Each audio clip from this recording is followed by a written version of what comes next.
Muy buenas y bienvenidos. Hoy os traigo la edición especial de Senderos de Gloria, edición conmemorativa de los 25 años de la publicación de este maravilloso juego, que nos trae Devir, que nos trajo Devir en el año 2024 y que incluye algunos cambios sobre la edición anterior también de Devir, que ya incluía a su vez algunos cambios sobre la edición original de GMT. Cambios que veremos más adelante, pero que os podemos resumir ya en tres cositas principales, que serían cambios en las reglas, añadido de algunas cartas opcionales, creo que son 10 por cada bando, si no recuerdo mal, más o menos, y por supuesto un tablero a doble cara donde podremos jugar tanto la versión normal como el despliegue histórico. A día de hoy, 25 años después de la publicación original de este juego, podemos afirmar sin temor a ninguna duda que ha sido un juego muy importante en el desarrollo de los Wargames. Es un juego que ha influido mucho en posteriores juegos, sobre todo en juegos dirigidos por cartas, y que ha envejecido fenomenalmente bien. Es un juego que a día de hoy, si alguien no supiera nada y lo viera, podría pensar que ha sido diseñado este mismo año. Su conjunto de mecánicas siguen siendo mecánicas actuales que se siguen utilizando hoy en día y que además han dado pie a varios juegos,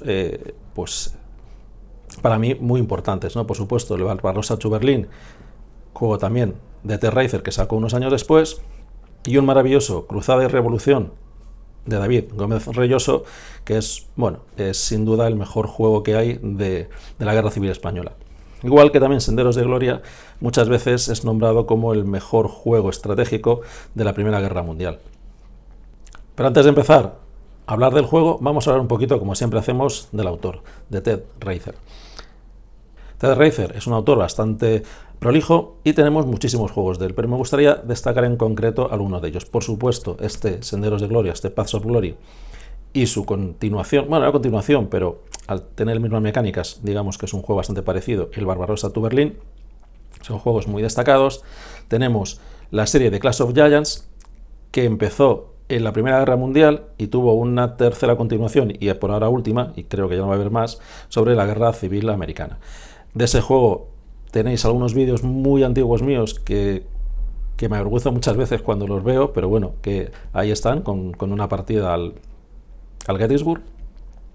Y posteriormente, también ha sacado la serie de juegos de Dark Valley, también tiene tres, el Dark Valley, el de Dark Summer y el de Dark Suns, ¿vale? Son tres juegos a nivel operacional de la Segunda Guerra Mundial.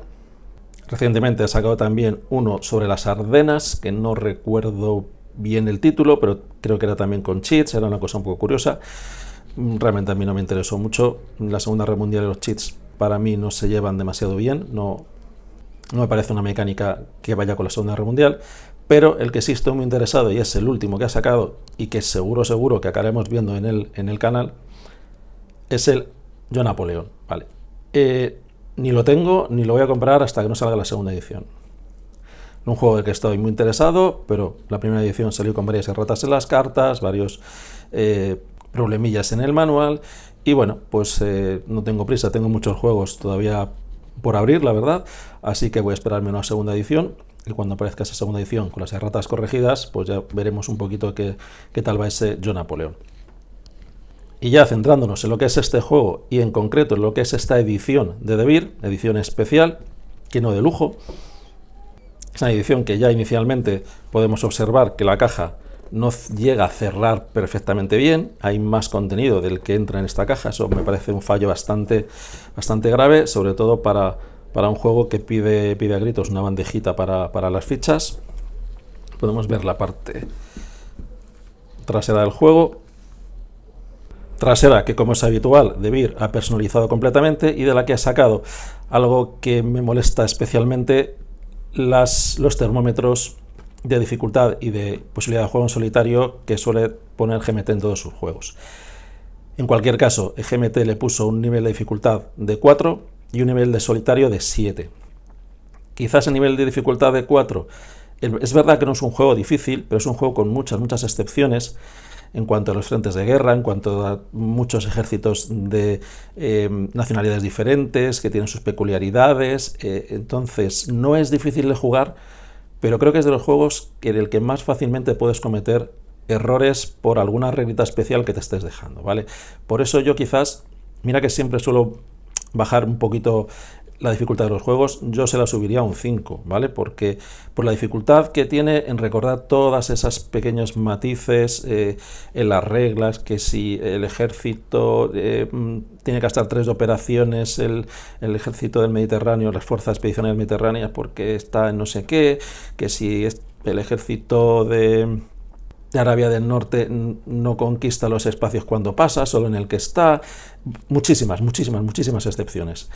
Y en cuanto a la posibilidad de juego en solitario, ese 7 pues me parece también un poquito optimista, siendo un juego dirigido por cartas, donde vas a estar, si juegas tú solo, vas a estar viendo las dos manos, algo que puede influir. Es verdad que este juego creo que carece de demasiadas interacciones entre cartas de los dos bandos, aunque por ejemplo la de atrincheramiento solamente la puede jugar, está en los dos bandos, pero solamente puede jugar uno. Hay otros juegos que sí que el que veas que tiene en la mano, por deciros un juego también dirigido por cartas, el For the People, ahí sí que si ves la mano del contrario te va a influir mucho en qué vas a hacer con la tuya, ¿vale? Ahí sí que va a tener mucha influencia, qué es lo que tiene, o sea, el conocimiento de la mano contraria para la forma de jugar en tu mano. Yo creo que aquí, dentro de lo que cabe, no es tan decisivo el saber qué tiene el contrario para ver cómo vas a jugar tú, ¿vale?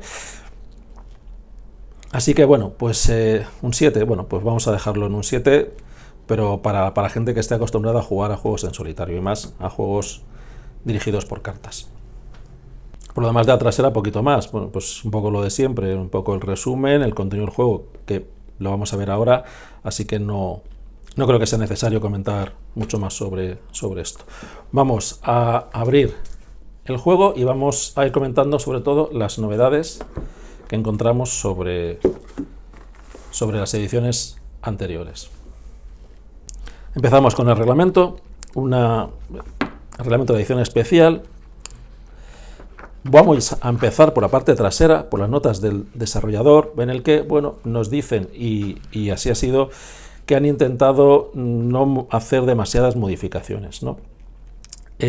Algunos ejemplos más, algunas reglas que se han vuelto a redactar para que queden más claras y algunos muy pequeños añadidos. De hecho, estos añadidos nos van a venir marcados o subrayados o con un pequeño, no lo vais a ver ahí tan lejos, o con un pequeño rombo en rojo.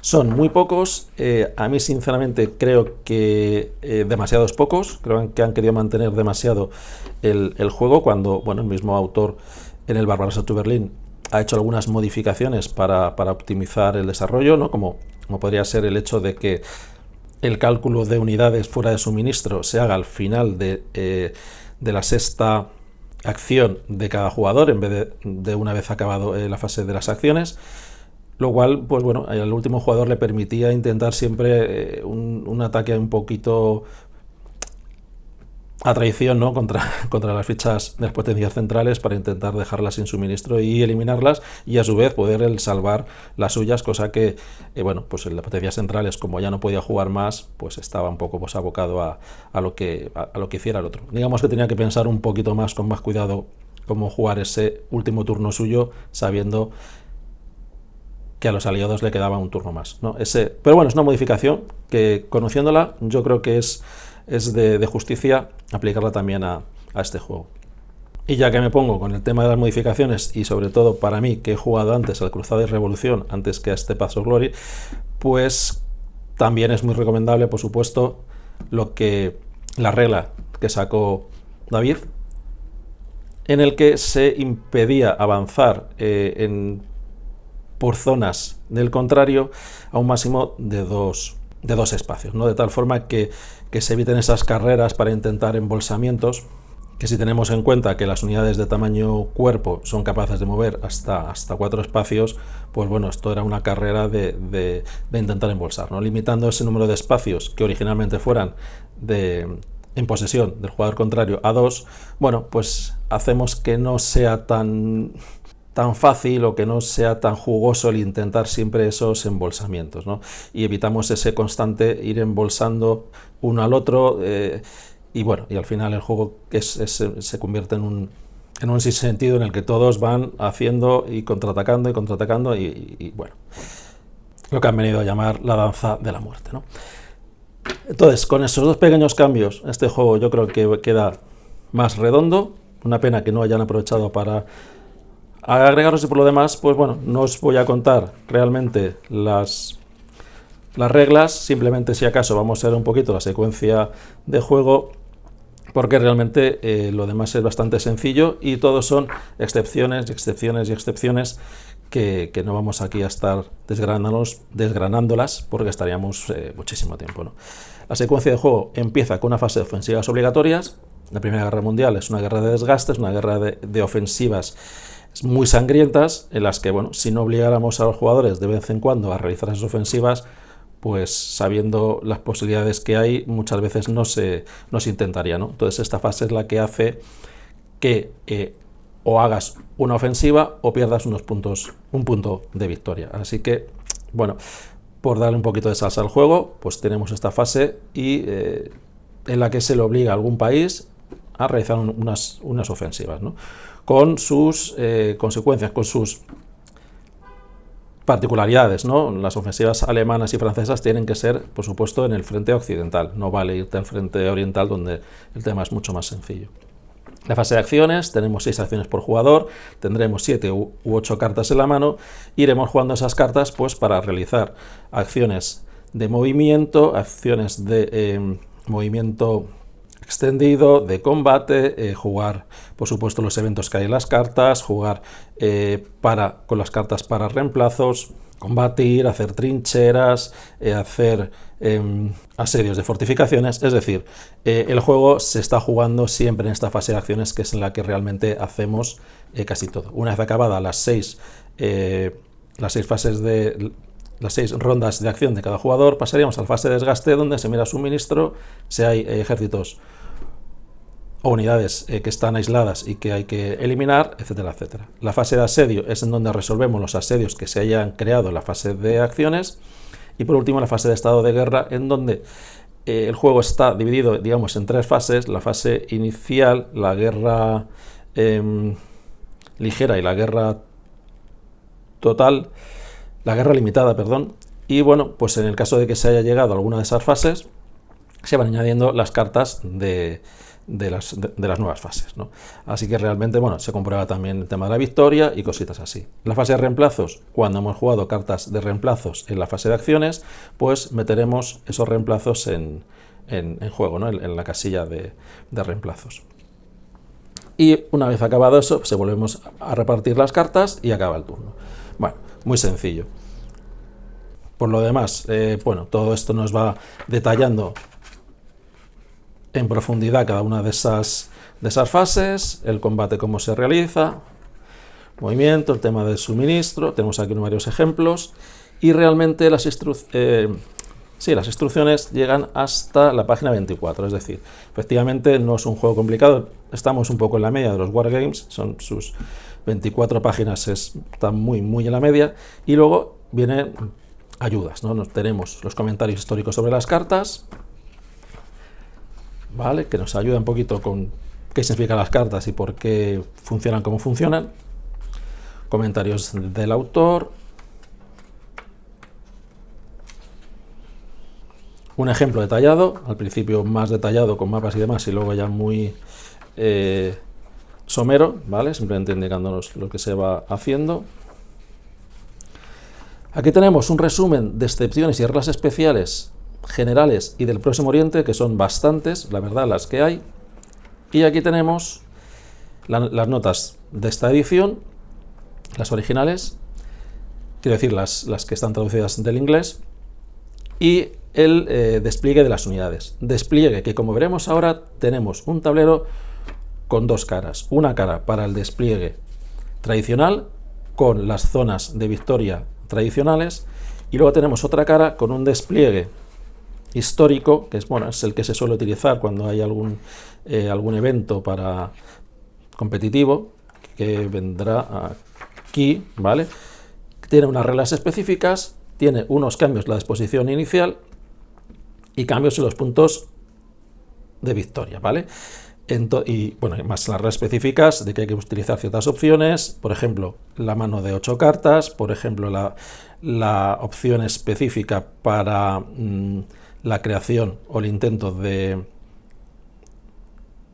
hacer trincheras, bueno, unos cuantos cambios, y que para eso pues nos lo facilitan con este segundo mapa que está en la parte trasera y que ya nos viene todo bien indicado. Además es un mapa mucho más atractivo, a mí me ha parecido mucho más atractivo que el original, y que yo creo que a día de hoy sería un poco el despliegue que habría que utilizar habitualmente, ¿vale? Aún así, nos comentan un poquito sobre reglitas especiales para las competiciones, como una puja para elegir el bando. Aquí ya nos avisan de que la oferta suele ser de un punto de victoria para jugar con los aliados, es decir, tiene una ligera ventaja el juego a favor de los aliados. Y bueno, y poquito ya más que comentar sobre la regla, ¿no? Con esto las dejamos un poco vistas y pasamos al contenido. 2 hojas. Fijaros que ya el contenido prácticamente ya estas hojitas no entran en la caja bien, ya se salen. O sea, imaginaros, si le sumamos el manual, pues lo que os comentaba anteriormente, la caja se queda muy pequeña para el contenido que tiene.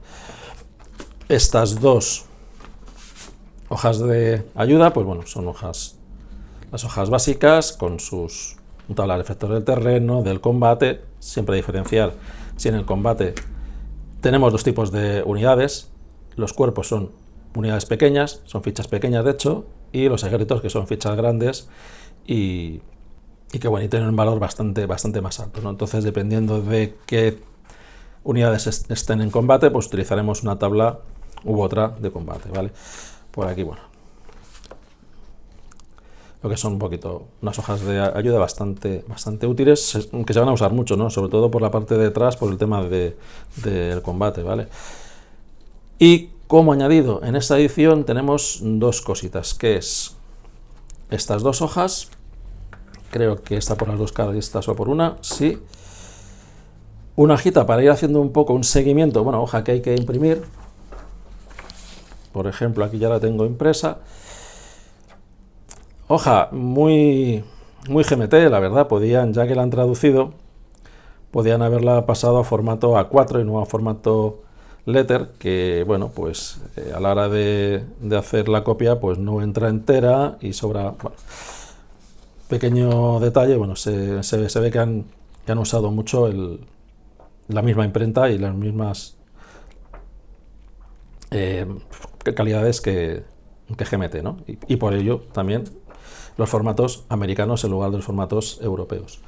Entonces, bueno, pues es una hoja que yo creo que viene muy bien ir tachando para ir recordando todo lo que ha ido pasando.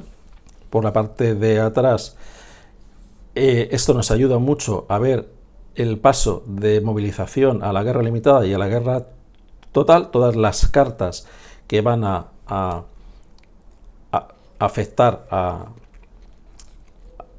la movilización, al cambio, ¿vale? Entre cada una de las fases, y sus restricciones, por supuesto, también para los aliados. Y luego, pues también aquí un poquito repetido, la verdad, porque tenemos aquí el tema de las cartas del estado de guerra, tanto en esta como aquí, pero bueno, aquí quizás un poco más detallado, pero bueno. Y bueno, pues aquí un poquito también facilitar todo lo que es el tema de los refuerzos, de cómo entran los refuerzos para cada uno de los bandos, ¿no? Qué refuerzos pueden entrar en cada una de las cartas, de los mazos, ¿no? En este mazo entrarían estos refuerzos. Cuando entremos en el estado de guerra, pues pasemos a la guerra limitada, tendremos cartas que nos entrarían estos refuerzos, etcétera, etcétera. Vale, por detrás aquí ya nada. Y vamos con las fichas. Bueno, muy curioso lo de las fichas. A ver si adivináis qué es eso que digo yo que es tan curioso. No son fichas redondeadas, ¿vale? Y esto yo ya lo he visto, pero no recuerdo en dónde. Lo he visto en otro juego. Fijaros que el enganche no está en las esquinas, ¿vale? El enganche con las otras fichas o con la misma plancha está en los bordes. Y esto hace que, primero, que ya lo he probado, estas ya están estroqueladas, esto hace que al destroquelarlas no queden esas pelusas en las esquinas y no sea tan fácil que se puedan despellejar, ¿vale? Es algo intermedio. A mí no me importa que tengan esquinas, ¿vale? Lo que me importa es el despeluche. Entonces es algo intermedio entre las fichas que vienen redondeadas y individualizadas, ¿no? Que no vienen una a la de otra, y las fichas clásicas que estaban unidas por las esquinas y que daban ese problemita de que al abrirlas se quedaban despeluchadas, eran unas uniones bastante rígidas y bueno, ahí eso daba pie a que se pudieran ir levantando por las esquinas. Estas no. Además, bueno, se destroquelan bastante bien. O sea, fijaros que esto con unas fichas normales de GMT no lo haces. O sea, yo, ya lo sabéis, utilizo un cúter para separarlas. Aquí, sin embargo, bueno, salen con mucha facilidad, ¿vale? Me parece una mejora.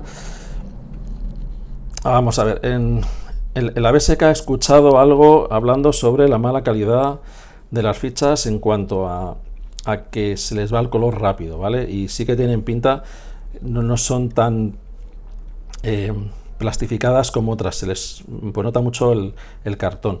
Pero bueno, para mí es una mejora. Para mí este tipo de recorte me parece que está muy bien y no le pongo ninguna pega, ¿eh? Fijaros que el anterior no me gustaba nada y siempre buscaba juegos o les daba un valor muy alto a juegos que tenían en las fichas redondeadas e individualizadas, ¿no? En vez de venir una pegada pues a la otra, pero esto está realmente bien, ¿eh? O sea, me parece un acierto el hacer el troquelado de las fichas de esta forma. Bueno, el tablero, que es por las dos caras, como ya veremos, ¿vale? Pero lo vemos luego, vamos a acabar de ver el contenido. Tenemos dos dados de un tamaño bastante grande, yo creo un poquito más grande que lo habitual, la verdad. O no sé si es cosa mía, la verdad, pero me ha parecido un pelín más grandes. Siempre hay que tirar los dados. Las bolsitas, muchas bolsitas. Esto está pensado para que lo metas en bolsitas y lo dejes aquí en estos huequecitos. Esto está pensado para que no enfundes las cartas, porque si las enfundas ya tienes un problema de espacio. Bueno, ya tienes un problema de espacio. Ya solamente con las cosas como están ya tienes un problema de espacio. Ya no entran. No sé muy bien qué voy a hacer. Igual me cojo esto lo quitaría, cogería una bandeja de fichas, la recortaría, porque no son demasiadas fichas, ¿no? A ver si en una bandeja sola me entra y recortándola puedo dejar un trozo de bandeja y un trozo para las cartas, pero la verdad va a ser complicado el guardar. Vamos a ver si podemos abrir un mazo. Bueno, tienen aquí un abre fácil.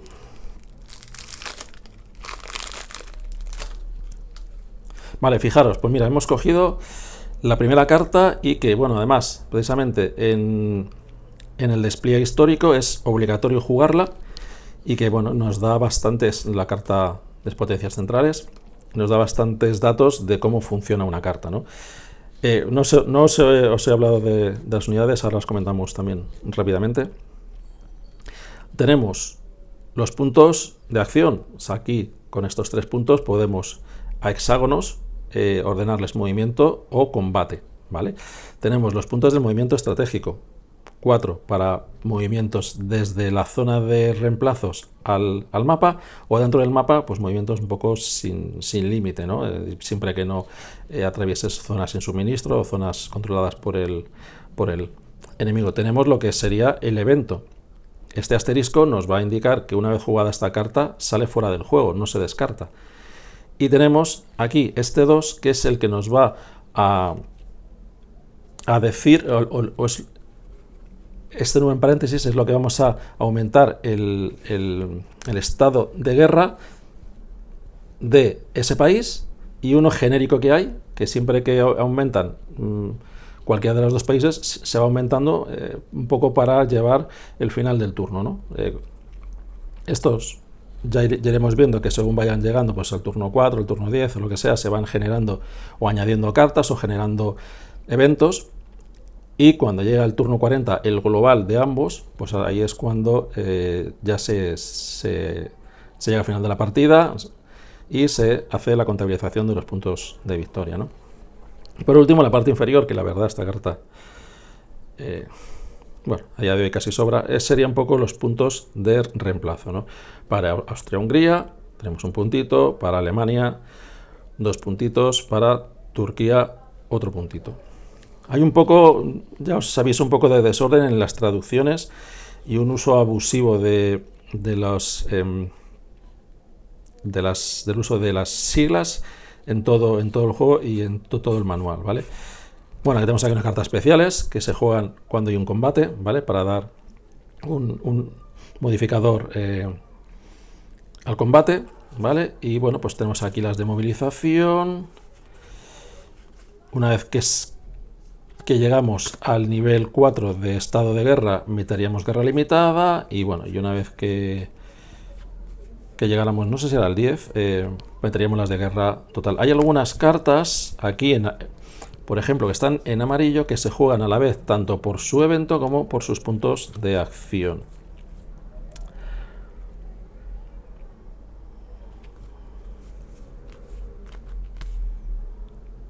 Vale, y bueno, un poquito más que decir de las cartas. Sabemos, es un juego dirigido por cartas, con lo cual pues tenemos es la parte principal del juego, y aquí podemos ver la comparativa también en tamaño entre lo que sería un ejército y lo que sería un cuerpo, además de los valores. El primer valor es el de combate, el segundo es el factor de bajas, que no de pasos. Todas las unidades tienen 2 pasos, ¿vale? Pero para girarla, esta unidad del ejército tiene que sufrir o puede asumir 3 bajas, y el cuerpo solamente puede asumir 1.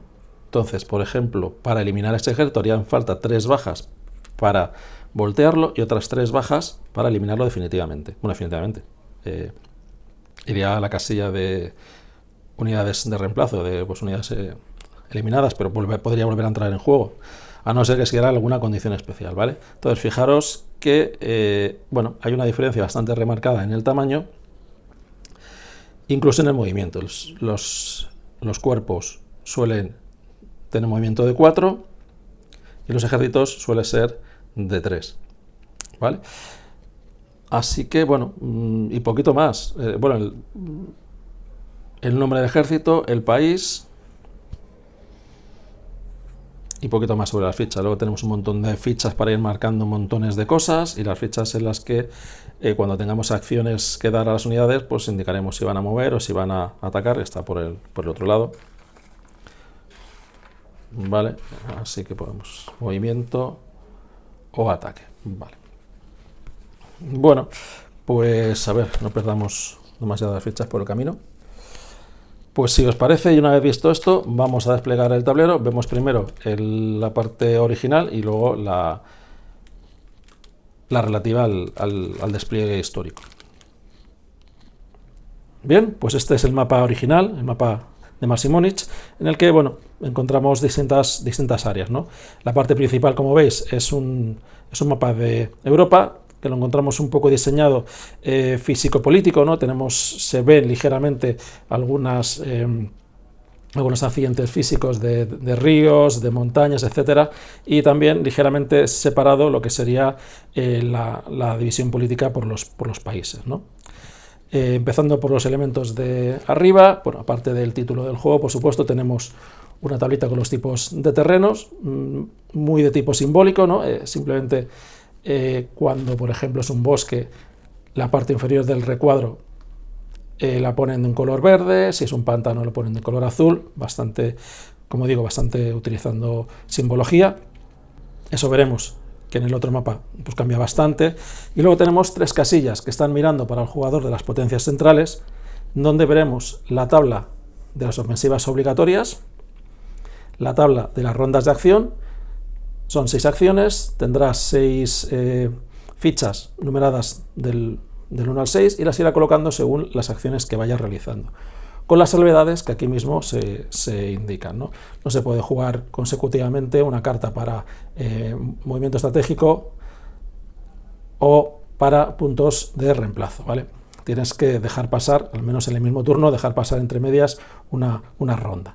Y por último, bueno, una casillita para las unidades eliminadas que son reemplazables. Es decir, cuando una unidad, como ya hemos comentado antes, se elimina, no se quita de juego. Pasaría a esta casilla y luego, mediante reemplazos, pasaría a las casillas de aquí que estarían ya en la reserva dispuestas para entrar en el tablero de juego. Hay excepciones. Hay veces que esas unidades quedarán eliminadas de forma definitiva si se dan ciertas circunstancias, ¿vale? Pero lo más normal sería que pasaran aquí y una vez que sean reemplazadas, entrarían en las reservas y de allí, con movimiento estratégico, pasarían al tablero de juego. Por la derecha, ¿qué tenemos? Pues tenemos el tablero o la tabla de los turnos y las casillas de reservas de las potencias centrales y de los aliados. Curiosamente, a diferencia de estas tres casillas, las casillas de las reservas de las potencias centrales están mirando hacia el jugador aliado. Veremos que en el otro lado del mapa esto cambia, ¿no? Y ya pasa a mirar hacia el jugador de las potencias centrales, como debe ser. Vamos a ver ahora la parte inferior.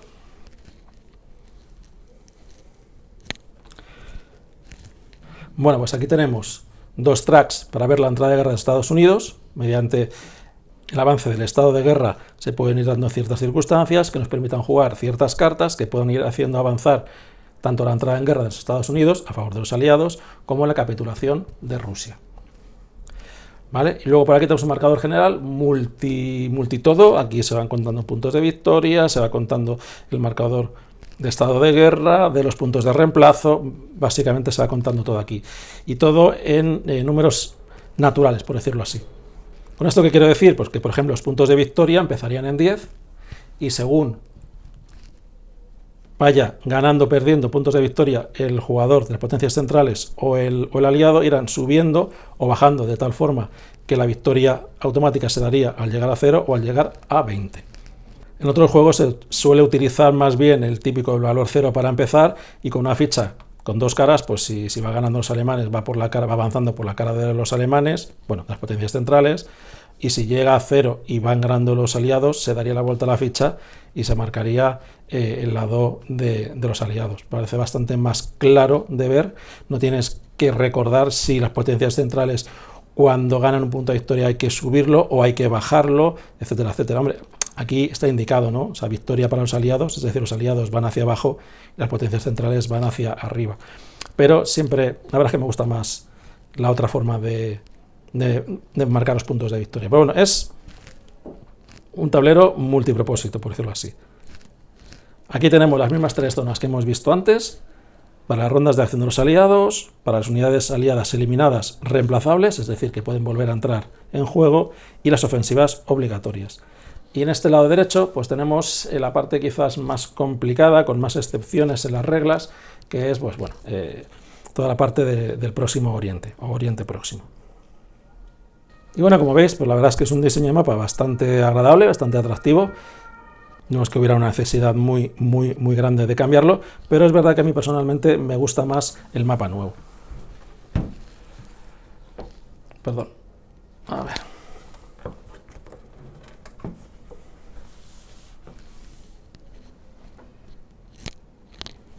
En cuanto a la disposición, lo único que cambia es que intercambian el track de los turnos con el track de los tipos de terreno y, como comentaba, dan la vuelta a la casilla de reservas de las potencias centrales, ¿vale? Gráficamente pues queda más espectacular cómo marcan los terrenos de bosque y de pantano, es más bonito, y cómo marcan los recuadros con puntos de victoria, queda más espectacular. Y como veis, es un mapa más político que físico. Sigue estando remarcado pues los accidentes principales, pero realmente se le da una presencia más fuerte a lo que es el mapa político que al mapa físico.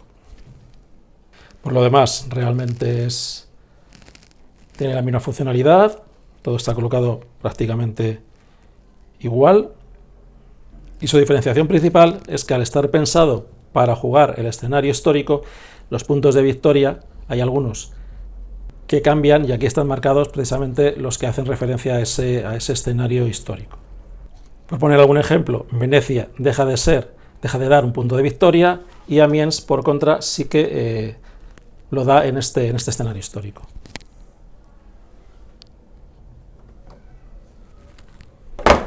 Precisamente, si lo veis aquí, en el mapa clásico, Venecia, como veis, sí está marcado como punto de victoria y Amiens, por contra, no lo está, ¿vale?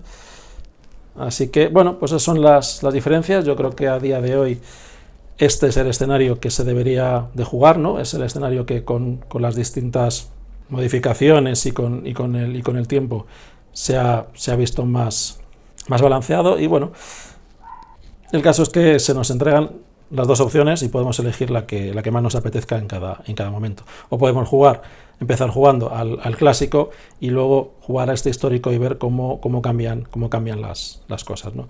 Además, recordad que el escenario histórico incluye más modificaciones en las reglas, que bueno, no es que lo hagan más complicadas realmente, pero que hay que tener en cuenta.